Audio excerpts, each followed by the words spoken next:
executive orders are very important in just about every case. And it will go through the first one, please. Do you want to? Yeah, Mr. President, this is an executive order on crypto. I'm sorry, sir. This is an executive order on AI.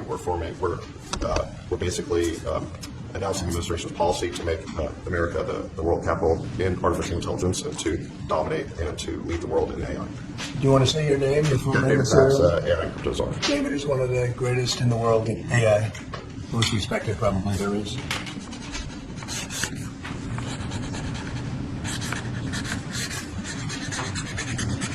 So that should take us to the forefront, right? Absolutely. The government.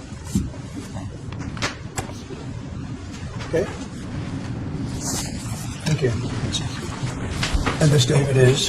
Yeah, this is the crypto EO. We're going to be forming an internal working group to make to make America the world capital in crypto under the leadership. Which is really going up, right? Absolutely. But David, that's true. Thanks. You find them exciting? They might not be exciting, but they're going to make a lot of money for the country. Thank you, sir. And so is David. You have to check him out. There's nobody like this guy. They said, "How did you get David Sachs? How did you do that?" And he's doing it for the country more than anything else. So we appreciate it, David. Thank you very much.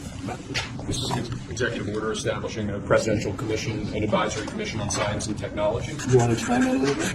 The basic idea is to get together the top people from the government, the private sector, technology industry, as well as educational institutions, to make sure that America maintains its leadership position with respect to science and technology development in the years ahead. Good. That's great. Next year, we have a presidential memorandum encouraging departments and agencies in your government, including the Department of the Interior, to promote federal recognition of the Lumbee tribe of North Carolina. I love the Lumbee tribe. So this is their first big step, right? This would be a huge step for them. Yeah, they were with me all the way. They were great. North Carolina, Lumbee tribe. Okay, you'll send them a copy of that? Yes, sir. They were great. Next, we have a set of pardons for peaceful pro-life protesters who were prosecuted by the Biden administration for exercising their First Amendment rights. Do you know how many? I believe it's 23, sir. 23 people were prosecuted. They should not have been prosecuted. Many of them are elderly people. They should not have been prosecuted. This is a great honor to sign this.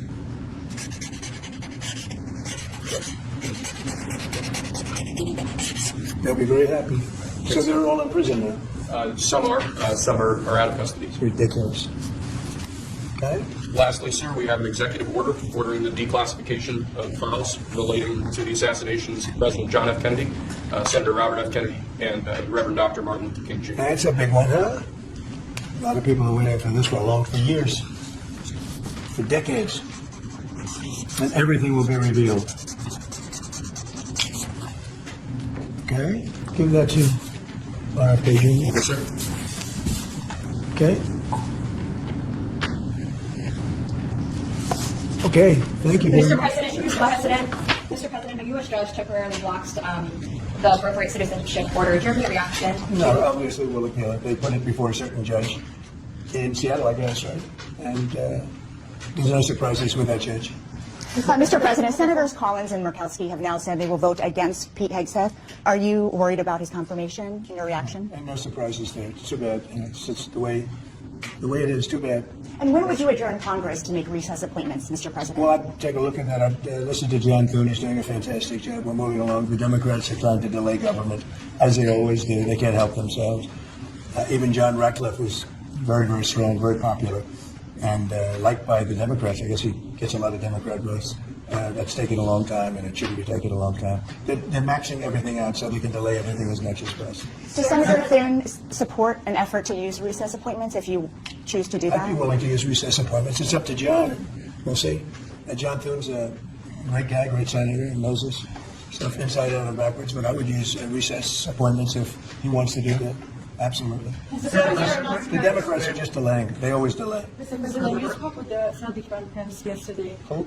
The Saudi Crown Prince. How was the quote? Right. They said $600 billion to get invested. 600. I'll ask him for $1 trillion. You said you can ask for $1 trillion. Would Saudi Arabia be the first foreign country in the city since they invested that much money? Well, if they do that, I would. Yeah. I would be glad to do that. I did it, as you know, 4 years ago. We did $450 billion, meaning the money all goes to American companies, and They purchased jets and they purchased computers and everything else. And we did 450 billion, and I guess we're at 650. I'll see if I can talk him through. Madam the Middle East again, you showed great confidence in Steve Witkoff. Why you said that you doubt that the ceasefire in Gaza will hold since the UN praised his No, I think it's great, but it's a very tricky place. It's very tricky. We'll see. And if something does happen, they will not be happy. Sir, follow up on that one. In terms of Steve Witkoff, are you going to put him in charge of the Iran strategy? Do you want him talking directly with Iran? No, but he's certainly somebody I would use. He's done a fantastic job. He's a great negotiator. He's a very good person, a very popular person. Gets along with people. I have great negotiators. They have no personality whatsoever. And then I have some that Steve has a wonderful way about him, and people like him. And even in this case, both sides like him. And he was able to make a deal. That deal would have never been made without Steve. The Biden people couldn't make the deal. They were working on it for a year and a half. They couldn't make a deal. We got it done prior to the inauguration. We said it has to be before the inauguration. I mean, the deal should hold, but if it doesn't hold, there'll be a lot of problems. Related to your AI, EO, just hours after you made that big Stardate announcement, Elon Musk tweeted that they don't actually have the money. Is that true? I don't know if they do, but they're putting up the money. The government's not putting up anything. They're putting up money. They're very rich people, so I hope they do. And I mean, Elon doesn't like one of those people, so. Are you worried that AI is going to replace many American jobs? Does that worry you? No, it's going to create tremendous numbers of jobs. It's going to also create a lot of benefits medically for cancer research and other things. It's going to have a huge positive impact. And, we want to be ahead of China. We're right now way ahead of China. David Sachs is one of the all-time experts. That people are amazed that he just met him. I don't know if he's still here. There he is. But one of the most respected people in that world. It's a whole different world. And we're ahead of China now because of what I'm doing. And I think it's going to be very successful. Please, you just asked the Davos Forum again that NATO countries should spend 5% of GDP on defense. Yeah. The United States don't spend 5%. Well, I Is don't it think close so. up by the United States? We're protecting them. They're not protecting us. We're protecting them. So I don't think we should be spending. I'm not sure we should be spending anything, but we should certainly be helping them. But they should up their 2% to 5%. Yeah. Mr. President, you said earlier during your speech at Davos that you would like to see interest rates come down. How much would you like to see them come down? A lot. I'd like to see them come down a lot, and oil prices will come down. And when oil prices come down, everything's going to be cheaper for the American people, and actually for the world. But for the American people, so I'd like to see oil prices come down. And when the energy comes down, that's going to knock out a lot of the inflation. That's going to automatically bring the interest rates down. You said that you would Am I demand worried that there's too much going on at once if you're trying to bring interest rates down, No, get the economy back going? It just works that way. I mean, it just economically works that way. When the oil comes down, it'll bring down prices, then you won't have inflation, and then the interest rates will come down. You said that you would demand that the interest rates come down. Do you I expect the would put in Fed? a strong statement. Do you expect the Fed to listen to you? Yeah. Are you going to talk to Powell about this and bring the rates down? At the right time, I would. So do you think that any of the people you pardoned that were participating in the January 6th, 2021 attack, you plan to meet with any of them or meet with them at the White House? I don't know. I'm sure that they probably would like to. I did them something important, but what they did is they were protesting a crooked election. I mean, people understand that also. And they were treated very badly. Nobody's been treated like that. So I'd be open to it, certainly. I don't know of anything like that, but I think they're going to meet in some of the congressmen, women, want to meet. But I'd certainly be open to Have it. you spoken to them since you issued the pardon? I haven't spoken to any of them yet, but I know they're very happy. I gave them their life back. Their life was taken away from them unnecessarily and unfairly. I gave them their life back, so I can imagine they probably would like it. When you said that Biden took bad advice and not pardoning himself yesterday?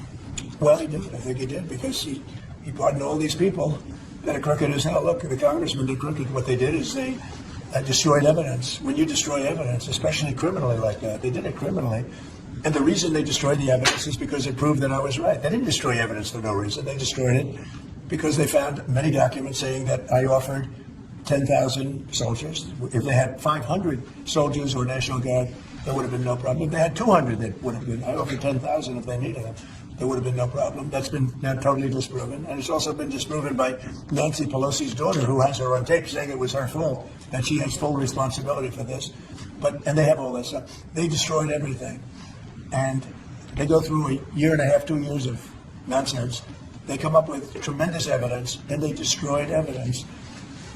And Schiff knew about it. That's why he's on there. He knew all about the destruction of evidence. A lot of people said he's the one that got him to do it. And he's a crooked guy, totally crooked politician. And so he's pardoned, and some other people are pardoned.